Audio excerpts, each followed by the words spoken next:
ഞാനൊരു 8 വർഷമായിട്ട് സിനിമയിൽ ജോലി ചെയ്യുന്നത്. നമ്മളൊരു സെറ്റിലേക്ക് ചെല്ലുമ്പോൾ അവിടെ എന്ത് പ്രശ്നം ഉണ്ടാക്കാം എന്ന് കരുതിയല്ല നമ്മളവിടെ ചെല്ലേണ്ടത്. നമ്മളവിടെ ചെല്ലുമ്പോൾ നമ്മളുടെ ആ സെറ്റ് എങ്ങനെ നമ്മുടെ സ്വന്തമാക്കാം എന്ന് വിചാരിച്ചാണ് നമ്മൾ അവിടെ ചെയ്യുന്നുണ്ട്. അല്ലാണ്ട് വൈരാഗ്യ ബുദ്ധിയോടുകൂടി അവിടെ ചെന്ന് അവിടെയുള്ള മേക്കപ്പ് അസിസ്റ്റന്റിനോടും മറ്റുള്ളവരോടും മറിച്ചവരോടും വെക്കിട്ട് കയറി വർത്താനം പറഞ്ഞ് അതല്ല ചെയ്യേണ്ടത്. അവര് പറയുന്ന ഹെയർ സ്റ്റൈല് അല്ലെങ്കിൽ അവര് പറയുന്നത് എന്താണോ അത് ചെയ്ത് കൊടുത്ത് അവർക്ക് സന്തോഷകരമായിട്ടൊരു കുടുംബം പോലെ ആയിട്ടാണ് ഞങ്ങൾ ഓരോരുത്തരും സെറ്റിൽ തിരിച്ചു പോകുന്നത്. ഒരു പ്രാവശ്യം ഞങ്ങള് 30 ദിവസം, ചിലപ്പോൾ 40 ദിവസം, ചിലപ്പോൾ 50 ദിവസം, ചിലപ്പോൾ അതിൽ കൂടുതലും ഒരു സിനിമയ്ക്ക് വേണ്ടിയിട്ട് ഞങ്ങൾ പോകാറുണ്ട്. ഇങ്ങനെയുള്ള ഒരു വാർത്ത വരുമ്പോൾ തിരിച്ചെന്ത് വിശ്വസിച്ച് ഞങ്ങൾ വീട്ടിലേക്ക് കയറി ചെല്ലണം?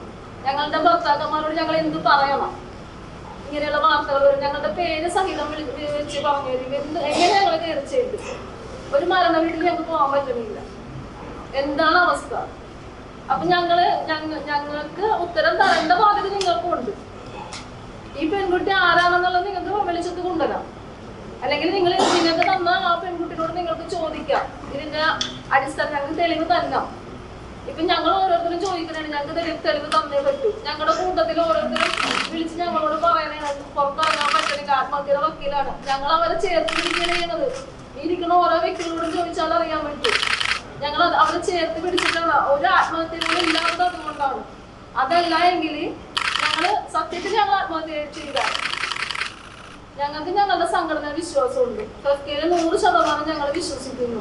ഞങ്ങളുടെ ഇടയിൽ ഒരു പ്രശ്നം ഉണ്ടെങ്കിൽ തീർക്കാനായിട്ട് ഞങ്ങളുടെ സംഘടന ഞങ്ങളുടെ കൂടെ ഉണ്ടാകും എന്നുള്ള വിശ്വാസമാണ് ഇന്ന് ഇവിടെ ഞങ്ങൾ ഇവിടെ കൂടിയിരിക്കുന്നത്.